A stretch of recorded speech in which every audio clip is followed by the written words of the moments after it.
दोस्तों नमस्कार। एक ऐसा राज्य जो कर्ज में डूबा हुआ है, एक ऐसा राज्य जिसकी अपनी जीडीपी नेगेटिव में है, एक ऐसा राज्य जहां का युवा अपने राज्य को छोड़ने के लिए बेचैन है, एक ऐसा राज्य जहां की किसानी ने इस देश का पेट भरा, वहीं का किसान आज 2 जून की रोटी के लिए तरस रहा है, एक ऐसा राज्य जहां की अपनी राजनीतिक जमीन इतनी खोखली हो चली है कि उस पर कब्जा करने की रणनीति और राजनीति की बिसात कुछ इस सलीके से बन चली है कि जब से यह राज्य बना तब से इतने गुणा भाग कभी इस राज्य ने देखे नहीं। लेकिन इस बार के चुनाव में इस राज्य के सामने 1 नहीं, 2 नहीं, 3 नहीं, 4 मुख्यमंत्रियों के चेहरे हैं। सभी मुख्यमंत्री बनना चाहते हैं, लेकिन उस राज्य को वो दे क्या पाएंगे, इसका विजन और इसका मैनिफेस्टो किसी के पास नहीं है। इस राज्य का नाम पंजाब है। जिस राज्य ने इस देश में इतना अन्न उपजाया कि इस देश का पेट भर गया, उसी राज्य की आर्थिक स्थिति, उसी राज्य की सामाजिक परिस्थिति और उसी राज्य की राजनीतिक परिस्थितियों की जमीन पर हम चाहते हैं आज आप खड़े हो जाएं, क्योंकि दुनिया भर की नजर पंजाब को लेकर लगातार ठिठकती रहती है। कनाडा से भी आवाज आती है पंजाब में इस बार क्या होगा, ऑस्ट्रेलिया से भी आवाज आती है, यूनाइटेड किंगडम यानी ब्रिटेन से भी आवाज आती है और अमेरिका में बसे हुए सिखों को भी इस बात की चिंता है कि आखिर पंजाब में होगा क्या। मालवा का इलाका जो पूरे तरीके से किसानी से पटा पड़ा है और जो भी मुख्यमंत्री की रेस में है वो सभी मालवा से आते हैं और उस मालवा की जमीन पर जो जमीन के नीचे का पानी है वो लगातार और नीचे दर और नीचे होता चला जा रहा है, जहां की मंडियां आज की तारीख में अनाज खरीद पाने की परिस्थितियों को झेल नहीं पा रही है, जहां के आड़ती खत्म हो चले हैं। उस मालवा से निकलकर अपने अपने तरीके से सीएम बनने का दावा जो कर रहे हैं उनकी फेरिस्त एक तरफ है, लेकिन इस पंजाब के भीतर का सच क्या है। राजनीतिक तौर पर 2022 पंजाब के लिए इससे पहले के किसी भी चुनाव से कहीं ज्यादा महत्वपूर्ण हो चला है। क्या यह इसलिए है क्योंकि पहली बार राज्य का एक मुख्यमंत्री दलित समुदाय से आता है? यह पहली बार है जब प्रधानमंत्री की सुरक्षा में चूक हुई और राष्ट्रीय तौर पर यह मुद्दा कुछ इस तरीके से गूंजा कि राज्य के दलित मुख्यमंत्री को ही कटघरे में खड़ा कर दिया गया? या फिर उसी मुख्यमंत्री ने जिस तरीके से इस पूरे कांड को अपने अनुकूल करने के लिए तमाशा भी किया, क्या यह राजनीतिक मुद्दा है? या फिर राजनीतिक मुद्दा यह है कि दिल्ली का मॉडल पंजाब के मॉडल में कहीं फिट बैठा दिया जाए? या फिर मॉडल यह है कि देखिए किसानों को लेकर हमने एनडीए में साथ छोड़ दिया, मंत्री पद त्याग दिया और अलग सी राह पकड़ ली। अकाली का रास्ता क्या यह है? और जिस कैप्टन का चेहरा और जिस कैप्टन की साख पर 5 बरस पहले कांग्रेस जीत कर आई, उसी कैप्टन को दरकिनार कर दिया गया और यह कहते हुए किया गया और इसकी जानकारी खुले तौर पर परोसी गई कि वह दिल्ली की सत्ता के अनुकूल काम कर रहे थे। या फिर उन पर ईडी के केस थे, इसीलिए उनके पास खुलकर कुछ कहने की ताकत नहीं थी। या फिर यह सीमावर्ती राज्य है जो सीधे तौर पर पाकिस्तान की सीमा से सटा हुआ है, वह भी मुद्दा है क्या? और खास तौर से तब भी जब आप अटारी बॉर्डर पर पहुंचते हैं तो लगभग 3 बरस पहले की परिस्थितियों में चले जाइएगा तो वहां के व्यापारियों की जो आर्थिक स्थिति थी बहुत बेहतर थी। अफगानिस्तान से भी माल आता था तो उसी रास्ते आता था, पाकिस्तान से भी द्विपक्षीय व्यापार होता था तो उसी रास्ते होता था, लेकिन अब सब कुछ ठप पड़ा है। पंजाब के भीतर की उत्पादन, पंजाब के भीतर का इंफ्रास्ट्रक्चर, पंजाब के भीतर की इंडस्ट्री, पंजाब के भीतर का सर्विस सेक्टर, सब कुछ तबाह हो चला है क्या? और जो अलग अलग उद्योग जो चाहे लुधियाना में चलते हो चाहे पटियाला में चलते हो, इस दौर में मजदूरों के पास काम नहीं है। मनरेगा मजदूरों की तादाद बढ़ी है तो फिर चुनावी मुद्दे होंगे कौन से? हमें लगता है एक एक करके आज इन परिस्थितियों को टटोल लीजिए, क्योंकि यह एक ऐसा राज्य है जो भीतर से इतना खोखला हो चला है कि उसकी गद्दी पर कौन बैठेगा और बैठने के बाद क्या कुछ कर देगा, यह भी अपने आप में किसी जादुई परिस्थितियों के समान है। इन आंकड़ों को परखने के साथ एक बात और जहन में रखिए, जो भी पॉलिटिकल पार्टी कह रही है हम सत्ता में आएंगे तो महिलाओं को यह दे देंगे, जो भी आता है कहता है हम पावर सब्सिडी दे देंगे या बिजली दर माफ कर देंगे, जो भी आता है कहता है हम पेंशन बढ़ा देंगे, सामाजिक सुरक्षा देने लगेंगे, उसके नाम पर भी आपको पैसा दे देंगे। जो भी आता है कहता है पिछड़ों को भी रियायत दे देंगे। इन तमाम पॉलिटिकल पार्टीज को जब आप छुइएगा तो आपकी जानकारी में आएगा कि अच्छा, इतनी बड़ी तादाद में, तब तो ये लगभग 80,000 करोड़ रुपया, इतना पैसा सबके पास कहां से आएगा? वह राज्य जो तकरीबन 3 लाख करोड़ के घाटे और कर्ज में डूबा हुआ है। जरा इन परिस्थितियों को समझने की कोशिश इसलिए कीजिए क्योंकि मौजूदा वक्त में जो चारों रेस में है या पांचों रेस में है, पांचवें का मतलब यहां पर बलवीर सिंह राजोवाल को भी हम जोड़ना चाहते हैं। किसानों के आंदोलन और उसके बाद पॉलिटिकल पार्टी के जरिए चुनाव मैदान में उनकी संयुक्त समाज पार्टी भी है। वह खुद चुनाव लुधियाना के समराला से लड़ रहे हैं। यह मालवा का इलाका है। जो लुधियाना की सीट है, यहां पर 14 विधानसभा की सीटें रही है, जिस पर कांग्रेस ने पिछली बार 8 पर कब्जा किया था। आम आदमी पार्टी ने 3 पर कब्जा किया था। अकाली दल ने 1 पे किया था और बाकी 2 पे अन्य ने किया था। यानी बिखरा हुआ है ये पूरा इलाका। सिर्फ लुधियाना का हम जिक्र कर रहे हैं, मालवा के भीतर में। दूसरी स्थिति है कैप्टन के साथ। कैप्टन पटियाला से लड़ते आए हैं, यह भी मालवा में आता है। यहां की 8 विधानसभा सीटों में से कांग्रेस ने पिछली बार 7 सीटें जीती थी। तो क्या वाकई इस बार उन 7 सीटों पर सिर्फ कैप्टन के चेहरे के मुकाबले और उनकी अपनी साख की बदौलत, जो एक अलग पॉलिटिकल पार्टी बना चुके हैं, जीत मिल जाएगी? यह भी एक सवाल है, क्योंकि यहां की 1 सीट अकाली ने जीती थी, 7 सीट कांग्रेस ने जीती थी। अब कांग्रेस और कैप्टन आमने सामने खड़े हैं। तीसरी सीट है चेन्नई की। यह दरअसल मालवा के चमकौर साहिब से, चमकौर साहिब जो है रूपनगर के हिस्से में आता है, इस डिस्ट्रिक्ट में आता है। यहां पर जो विधानसभा की सीटें हैं रूपनगर की, 3 सीटें हैं। कांग्रेस 2 सीटों पर जीती थी, 1 सीट पर आम आदमी पार्टी जीती थी। वह मुख्यमंत्री हैं, तो क्या उनके दायरे में कम से कम ये 3 सीटें तो जीत लें? इतना तो मानकर चलिए कि उस जिले में उस मुख्यमंत्री के चेहरे का प्रभाव होगा। और चौथी सीट भगवंत मान की है, जो आम आदमी पार्टी के उम्मीदवार हैं। यह पहले सांसद संगरूर से थे। उसी संगरूर की 1 विधानसभा सीट धुरी है। उस धुरी से वह इस बार चुनाव लड़ेंगे। यह भी मालवा में आता है। और यहां की 7 विधानसभा सीट, यानी जो सांसद था उसके मातहत 7 विधानसभा सीटों में पिछली बार आम आदमी पार्टी सिर्फ 2 सीट जीत पाई थी। 4 सीट कांग्रेस ने जीती थी, 1 सीट अकाली ने जीती थी। तो पहला मैसेज है कि यह पूरी लड़ाई मालवा की है। मालवा की पहचान किसानों से जुड़ी हुई है और पहली बार एक किसान नेता बनकर चुनाव मैदान में अपनी पॉलिटिकल पार्टी के साथ है, जिसका जिक्र ना तो किसी सर्वे में है ना किसी न्यूज चैनल में है। वो खो गया है। तो क्या वाकई पंजाब के किसान उसी पारंपरिक राजनीति की दिशा में जाएंगे या समझेंगे कि दरअसल इस दौर में बलवीर सिंह राजोवाल, जिनकी पॉलिटिकल पार्टी ने अब समझौता चाडुनी ग्रुप से भी कर लिया है, तो क्या एक किसानों की पार्टी अपने तौर पर मालवा में कोई कर्तव्य नया दिखा सकती है? यह किसी के जहन में भी आएगा। और मालवा की सीटों को अगर पलखना शुरू कीजिएगा तो लगभग 69 सीटों में से आम आदमी पार्टी यहां 18 सीटें जीत पाई थी पिछली बार। 40 सीटों पर कब्जा कांग्रेस ने किया था, 8 सीटों पर अकाली दल ने किया था। इस जगह की पहचान अगर किसानों की है तो इसके समानांतर दूसरा हिस्सा आता है माझा का इलाका। माझा की 25 सीट, जो एक लिहाज से ऐतिहासिक गुरुद्वारों की वजह से जाना जाता है। पठानकोट, गुरदासपुर, अमृतसर, तरन तारण, ये 4 जिले हैं, 25 सीटें हैं। यहां पर आम आदमी पार्टी 1 भी सीट जीत नहीं पाई थी। कांग्रेस ने 22 सीट जीती थी, अकाली दल ने 2 सीटें जीती थी, 1 अन्य के खाते में चली गई थी।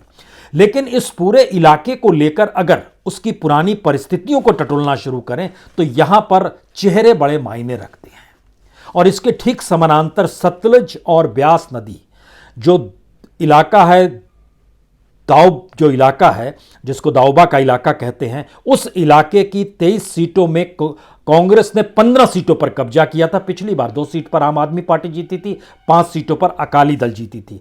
लेकिन इस इलाके की अपनी पहचान को लिए हुए, जो खास तौर से दाऊबा का इलाका, इसकी पहचान सतलज ब्यास नदी के बीच का हिस्सा है, लेकिन यहां पर डेराओं का कब्जा है।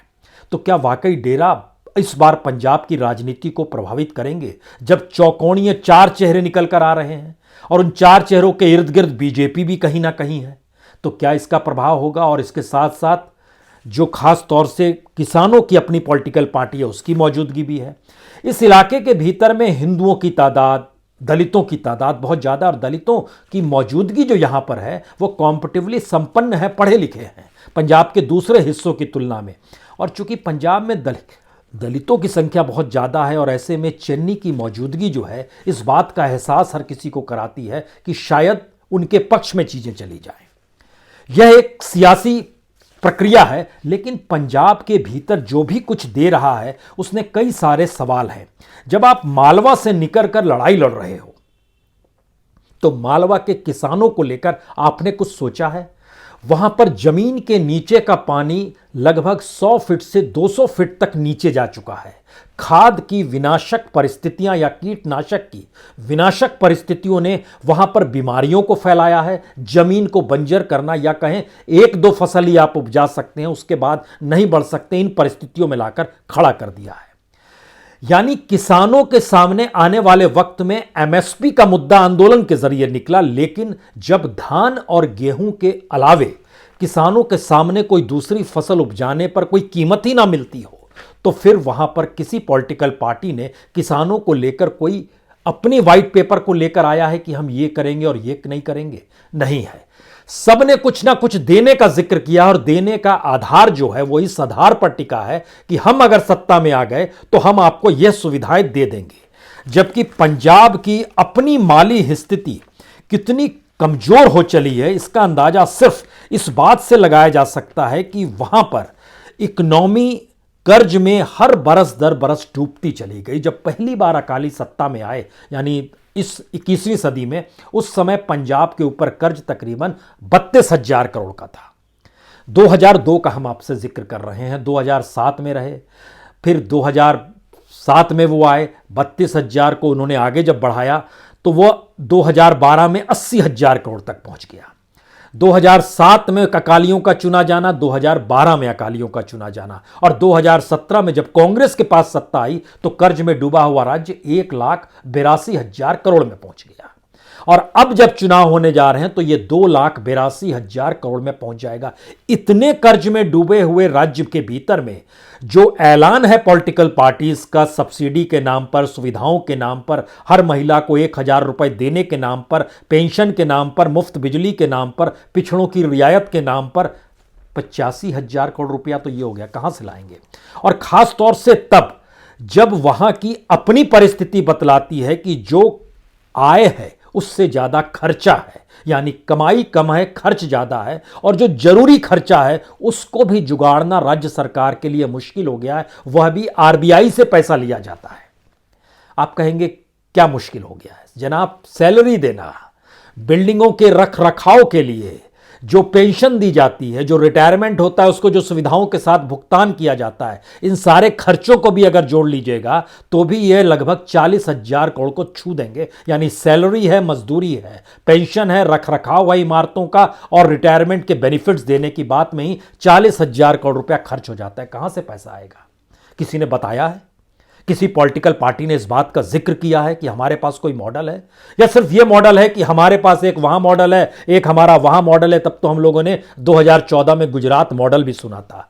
तो क्या दिल्ली मॉडल के भरोसे पंजाब को सौंप दिया जाए? दिल्ली जहां की आर्थिक स्थिति और जहां पर टैक्स पेयर की परिस्थिति, जहां पर जीएसटी कलेक्शन और जहां पर प्रति व्यक्ति आय पंजाब की तुलना में बहुत ज्यादा है, तो क्या इस मॉडल को वहां ले जाया जाए?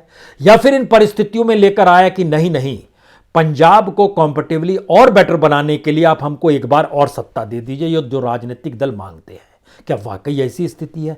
हमें लगता है जब इन बातों का हम जिक्र कर रहे हैं और कोई इस बात को समझ नहीं पा रहा है कि पंजाब की महत्ता क्या रही है, और पंजाब में अगर ग्रीन रेवोल्यूशन हुआ था उस वक्त और आज की तारीख में कितना पानी सतलज और ब्यास नदी से बह चुका है, और उस बहते हुए पानी के साथ साथ वहां का युवा, यानी पूरी एक पीढ़ी पंजाब को खाली करके चली गई। उस पीढ़ी के भीतर का सच क्या है? हम किसानों पर आए उससे पहले एक बात जान लीजिए, पंजाब के भीतर में कोई भी मौजूदा पीढ़ी अपने बच्चे को किसानी के तौर पर नहीं देखना चाहती है, और किसान का बेटा वहां पर जो पंजाब में, वह किसी तरीके से भी निकलकर कनाडा जाना चाहता है, यूके जाना चाहता है, ऑस्ट्रेलिया जाना चाहता है, अमेरिका जाना चाहता है, और उसी का पैसा जो वहां से होता है वो रेमिटेंस के तौर पर जो पंजाब आता है उससे घर बार चलते रहे हैं। यह एक पंजाब की बिल्कुल नई परिस्थिति है। यह स्थिति केरल की रही है, जहां पर अरब कंट्रीज में जो चलते चले गए वहां से जो पैसा आने लगा, लेकिन इस कोविड काल के दौर में और जो क्राइसिस है केरल ने इसे भोगा है, और जो कोविड काल के दौर में अमेरिका की भी जो परिस्थितियां थी और जो यूके की भी परिस्थिति थी, कनाडा की परिस्थिति थी, उसमें संकट वहां रहने वाले पंजाबियों के पास भी आया है। लेकिन एक बात यहां पर किसी को भी सोचनी चाहिए, जो पंजाबी पंजाब से निकलकर कनाडा की सियासत को साधने में लग गए, वहां की पार्लियामेंट तक में पहुंच गए, वह अपने तौर पर भारत को प्रभावित क्यों नहीं कर पाए? और स्थिति कितनी नाजुक है या उसके भीतर का खोखलापन पंजाब का कितना गहरा है, यह युवा पीढ़ी के जरिए समझिए। क्योंकि हम जब इस चीजों का अध्ययन कर रहे थे तो हम हैरत में आ गए कि पंजाब में तकरीबन हर जगह पर इस बात का शोर है कि कौन पंजाब अगले महीने छोड़ देगा, युवा जो है। और उसकी तादाद ये है, इस देश के भीतर में बहुत लोग दुनिया के अलग अलग हिस्सों में पढ़ने जाते हैं, बसने जाते हैं, लेकिन उनका 13 से 15% तक का हिस्सा पंजाब का होता है। पंजाब की जनसंख्या ओवरऑल 2% है भारत की तुलना में, पूरे भारत, लेकिन विदेश जाने वालों की तादाद लगभग 13 से 15%। जो रेमिटेंस आ रहा है वह भी आ रहा है, इससे कोई इनकार नहीं है। लेकिन जरा समझिए अब कितनी बड़ी तादाद में युवाओं ने पंजाब को छोड़ा है। अगर एक हिस्सा आप 2018 से चुनना शुरू कीजिए, 2018 में 60,000 बच्चों ने, 2019 में 73,000 बच्चों ने, और संयोग से कोविड काल में कम हुआ, 33,000 हो गया, और 2021 में लगभग 42,000 हो गया। यानी इन 4 बरस के भीतर ही तकरीबन 2 लाख से ज्यादा बच्चों ने पंजाब को छोड़ दिया, वो बाहर चले गए। उससे पहले भी लगातार जा रहे थे, 2016 और 17, उन दो आंकड़ों को लीजिएगा तो इन 2 बरस में तकरीबन 88,000 बच्चों ने छोड़ दिया। कनाडा के भीतर में दुनिया भर के जितने लोग भी बसते हैं उसमें 60% लोग पंजाब के ही होते हैं। क्यों जाना चाहते हैं ये, पंजाब को क्यों छोड़ना चाहते हैं? वहां की आर्थिक सामाजिक स्थितियों को संभाल पाने में राजनीति क्यों विफल हो गई है, और उसी राजनीति के दायरे में हर कोई सत्ता पर काबिज होने के लिए क्यों बेचैन दिखाई दे रहा है? ये सारे सवाल किसी को भी परेशान कर सकते हैं। क्योंकि जब हमने समझना शुरू किया कि परमानेंट रेजिडेंट यानी हम वहीं पर रहेंगे, इसके लिए जो अप्लाई किया गया उसकी तादाद 2016 में 39,000 थी, जो 2018 में बढ़कर लगभग 52,000 हुई, और 2019 में बढ़कर ये लगभग 80,000 हो गई। ये परमानेंट रेजिडेंट जो वहीं जाकर बसना चाहते हैं, इस देश को छोड़कर, पंजाब को छोड़कर। उस राज्य पर सत्ता की लड़ाई को हम किस रूप में आके महिलाओं को दिए जाने वाले 1,000 रुपए से आंका जाए, पेंशन योजना बढ़ा दी जाएगी उसको देखा जाए, बिजली मुफ्त दे दी जाएगी उसको देखा जाए, जो पानी जमीन के नीचे चलता चला जा रहा है और आने वाले वक्त में धान की खेती भी मुश्किल से होगी, जो ट्यूबवेल की संख्या है, आप कल्पना कर सकते हैं कितनी बड़ी तादाद में वहां पर ट्यूबवेल है। वहां पर 2 ही चीजें कही जाती है, विदेश जाने के लिए हर गली में IELTS यानी इंटरनेशनल इंग्लिश लैंग्वेज टेस्टिंग की आपको बोर्ड दिखाई दे जाएगा। उसकी संख्या कितनी है, उसका बाजार कितना बड़ा है, और दूसरी तरफ जो ट्यूबवेल से पानी निकाला जाता है उसकी संख्या कितनी है, उसकी तादाद क्या है, उसका नेटवर्क क्या है। इन दोनों को समझ लीजिए तो किसानों का संकट और किसी राज्य का संकट आपके सामने उभर कर आ जाएगा। IELTS जो है पूरे पंजाब के भीतर में तकरीबन 5,000 अलग अलग बोर्ड आपको दिखाई दे जाएंगे। यह अलग मसला है कि उसमें 90% अनरजिस्टर्ड है, और इसकी पूरी इंडस्ट्री जो है 1,500 करोड़ की है। इतनी बड़ी इंडस्ट्री में सिर्फ विदेश जाने का रास्ता खुला हुआ है। और जब हमने जानकारी हासिल की कि कितने बच्चों ने अप्लाई किया है तो पता चला इस बरस लगभग 5 लाख बच्चे IELTS यानी वो बाहर छोड़कर जाना चाहते हैं, उन्होंने अपीयर हुए इस परीक्षा के भीतर में। और यह संख्या ऐसा नहीं है कि पहले कम थी या बढ़ गई, यह एक औसत की परिस्थिति है जहां से 4 से 5 लाख के भीतर में बच्चे हर बरस अपीयर होते हैं इस एग्जाम को लेकर। जो जा पाते हैं उनकी संख्या हमने आपको बता दी, जो एक लिहाज से सबसे कम जो है 2020 में कोविड काल में था 33,000, उससे पहले और ज्यादा था। अगर इन परिस्थितियों में दूसरी स्थिति जो हम आपसे ट्यूबवेल का जिक्र कर रहे थे, यह हैरत अंगेज इसलिए स्थिति है क्योंकि ट्यूबवेल की स्थिति पंजाब में जो नदियों का राज्य कहा जाता है वहां पर कभी किसानों की ऐसी परिस्थिति थी नहीं। लेकिन उस बारे में जब हमने सरकारी आंकड़े को देखना शुरू किया और समझना शुरू किया क्या वाकई ऐसी स्थिति है, तो जानकारी मिली कि लगभग हर बरस जो है 2 लाख ट्यूबवेल इस दौर में लगते चले जा रहे हैं। और यह कल्पना के परे है कि आज की तारीख में वहां पर लगभग 17 लाख ट्यूबवेल लग चुके हैं। 17 लाख ट्यूबवेल। किस राजनीति की बात करें और किस सत्ता का जिक्र करें और किसके जरिए वहां की इकोनॉमी को संभालने का जिक्र किया जाए? 3 सवाल का जवाब कोई भी पॉलिटिकल पार्टी या कोई भी मुख्यमंत्री बनने का चेहरा क्या दे पाएगा? उसके सामने एग्रीकल्चर को लेकर कौन सा विकल्प है जो पंजाब के किसानों को किसानी करते हुए अगली पीढ़ी को भी किसानी कराने की परिस्थिति में लाकर खड़ा कर दे? यहां एक चीज पहले समझ लीजिए, इस देश की जीडीपी में कृषि का योगदान 14 से 16% के बीच रहता है।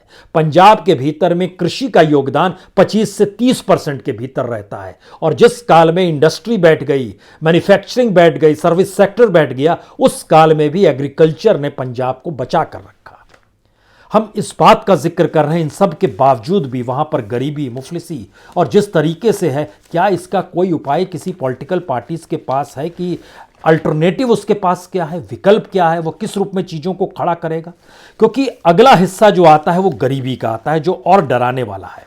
इतनी बड़ी तादाद में पंजाब के भीतर में जो गरीब हैं, जो बीपीएल हैं, गरीबी रेखा से नीचे हैं, जो अंत्योदय कार्ड पर चलते हैं, और 1 लाख परिवार ऐसे हैं जिनके पास अंत्योदय कार्ड है। जो गरीबी रेखा से नीचे हैं यानी बीपीएल हैं, उसमें शेड्यूल कास्ट के लगभग 16%, ओबीसी के लगभग 9%, अपर कास्ट के लगभग 3%। कुल जमा संख्या 3 करोड़ है। और किसान जो परिवारों के साथ वहां पर निर्भर है पूरी तरीके से खेती पर, उनकी संख्या 1 करोड़ है। बाकी उसके साथ व्यापार हिस्से को जोड़ दीजिएगा तो पंजाब के भीतर में 3 करोड़ की जनसंख्या में से आपको 2.25 करोड़ लोग ऐसे ही मिलेंगे जो खेती से ही जुड़े हुए हैं। लेकिन यह खेती उस राजनीतिक मैनिफेस्टो से हटकर है जो मुख्यमंत्री बनने को बेचैन है। जब सभी छोड़कर जाना चाहते हैं तो आप पंजाब में किस पे कब्जा करना चाहते हैं? कनाडा से जो बेचैनी दिखाई देती है कि हम तो पंजाब में एक पीढ़ी पहले छोड़कर आ गए या पिछले दिनों, लेकिन हमें चिंता है पंजाब की। किस बात की चिंता है आपको? पंजाब को संभालने की परिस्थिति में क्या पंजाबियों ने अपने आप में उन परिस्थिति को देखा है, समझा है? वहां की एग्रीकल्चर खत्म हो गई, युवा पीढ़ी गायब हो गई, एजुकेशन सिस्टम सिर्फ विदेश जाने के रास्ते को नापने लगा, मेडिकल इंफ्रास्ट्रक्चर कमजोर होता चला गया, गांव के भीतर की परिस्थिति नाजुक होती चली गई, बीमारियां इस रूप में चली कि पंजाब ही एकमात्र राज्य है जहां पर कैंसर एक्सप्रेस चलती है इलाज के लिए। और कैंसर एक्सप्रेस उसी खेती से निकली है जिसने वहां पर ग्रीन रेवोल्यूशन इस देश को दिया। जो अनाज उपजता था वह किस जहरीली जमीन के जरिए और वहां उपजने वाली चीजें किस रूप में जहर फैलाती चली गई, यह भी पंजाब का सच है। किस मुद्दों पर, किन चेहरों पर जिक्र किया जाए और किन आश्रय जिक्र किया जाए? प्रधानमंत्री की सुरक्षा में चूक हो गई, यह सबसे बड़ा मुद्दा है। लेकिन जिस राज्य की पूरी युवा पीढ़ी पंजाब छोड़कर चली गई, वो कभी मुद्दा नहीं बन पाया। जहां पर किसानों ने आंदोलन किया और समूची दुनिया में उसकी गूंज हो गई, वही किसानी संकट में इसलिए आ रहा है कि कोई पॉलिसी इस देश में एग्रीकल्चर को लेकर और पंजाब के भीतर एग्रीकल्चर को लेकर आने वाले वक्त में कैसे सहेजा जाएगा, इसको लेकर नहीं है। हर किसी को जरूर दिखाई दे रहा है कि मोगा में खास तौर पर अडानी के जो गोडाउन्स बन रहे हैं, हर किसी को दिखाई दे रहा है एफसीआई के गोडाउन्स कैसे धराशायी हो रहे हैं, हर किसी को दिखाई दे रहा है कि मंडी ध्वस्त कैसे हो रही है, सरकार ने इस रूप में कैसे मदद करना बंद कर दिया है। किसी को दिखाई नहीं दे रहा है कि वो राज्य अपने आप में सिर्फ रिजर्व बैंक से उधारी ले लेकर किसी तरीके से चला रहा है, लेकिन अपनी रईसी और ठाठ में कोई कमी आने नहीं देना चाहता है। और उसी सत्ता की गद्दी पर बैठने के लिए हर कोई आमादा है। उसे सुविधाएं चाहिए, उसे पता है परिजनों और परिवार को क्या लाभ होगा। इस दौर में एक नया मुद्दा आ गया, ईडी के छापों का भी। हमने सोचा उसकी भी जरा परिस्थिति को टटोला जाए। इस देश के भीतर में ईडी का सच क्या है, तो एक चीज जान लीजिए, ये पहली बार है भारत के भीतर में किसी सत्ता के 8 साल के टेन्योर में 2014 से 2021 तक के बीच में लगभग 6000 से ज्यादा छापे जो हैं आईटी के पड़े हैं और लगभग 3500 छापे ईडी के पड़े हैं। तो फिर पंजाब किस बिसात पर आता है? ईडी और आईटी तो सेंटर का खेल है। तो फिर यानी इस देश को संभालना, किसी राज्य के भीतर परिस्थितियों को संभालने से आंख मूंद बैठकर कभी अमेरिका से, कभी ऑस्ट्रेलिया से, कभी कनाडा से या फिर कभी ब्रिटेन और लंदन से फोन करके पंजाब के बारे में जानने वाले लोगों को सचेत होना होगा। एक मरते हुए राज्य को कैसे जिंदा करना है और एक देश के भीतर के संकट को कैसे किस रूप में उभारना है। लोकतंत्र में चुनाव ही वो चीज होती है। तो आइए हम भी इस जश्न में शरीक हो जाएं क्या और कहें कि चुनाव है और इसमें जिस चेहरे को चुनना है चुन लीजिए। 5 चेहरे हैं, पांचों मालवा से आते हैं, जहां पर खेती प्रधान इलाके हैं पूरे के पूरे। तो इस बार के चुनाव में असल मुद्दा चेहरों का है। किसे चुनेंगे आप, तय कर लीजिए। बहुत बहुत शुक्रिया, बहुत बहुत शुक्रिया।